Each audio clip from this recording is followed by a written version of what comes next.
യേശുവിനെ ശ്രദ്ധിച്ചു നോക്കുക. എബ്രായർക്ക് എഴുതിയ ലേഖനം 3-ാം അധ്യായം 1-ാം വാക്യം. ക്രിസ്തീയ ജീവിതയാത്രയിൽ നാം എന്തിലേക്കാണ് ശ്രദ്ധ കേന്ദ്രീകരിക്കുന്നത് എന്നത് വളരെ പ്രധാനമാണ്. പലപ്പോഴും നമ്മുടെ ശ്രദ്ധ നമ്മുടെ പ്രശ്നസങ്കീർണമായ അവസ്ഥയിലായിരിക്കാം. അതുമല്ലെങ്കിൽ ഉള്ളുലയ്ക്കുന്ന കഷ്ടതകളിലായിരിക്കാം. അല്ലെങ്കിൽ ഭയങ്ങളിലും ആശങ്കകളിലും ആയിരിക്കാം.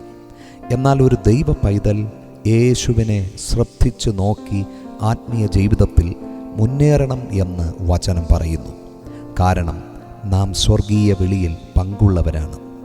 ഭൂമിയിൽ ജീവിച്ചുകൊണ്ട് സ്വർഗീയ ലക്ഷ്യത്തിനായി വിളിക്കപ്പെട്ടവരാണ് നാം. അതിനാൽ നമ്മുടെ ശ്രദ്ധ ഈ ലോകത്തിലേക്കല്ല, യേശുവിൽ തന്നെ ആകണം. ദൈവിക സന്ദേശം നമ്മോട് അറിയിപ്പാൻ അയക്കപ്പെട്ട അപ്പോസ്തലനാണ് കർത്താവായ യേശുക്രിസ്തു. നമ്മുടെ ബലഹീനത അറിയുവാൻ കഴിവുള്ള കരുണയുള്ള മഹാപുരോഹിതനാണ് യേശു.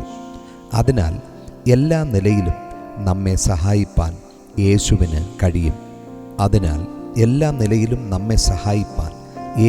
കഴിയും. എന്നതിനാൽ നമ്മുടെ ശ്രദ്ധ യേശുവിൽ തന്നെ ആയിരിക്കണം. പത്രോസ് വെള്ളത്തിൽ താണപ്പോൾ യേശുവിനെ നോക്കി.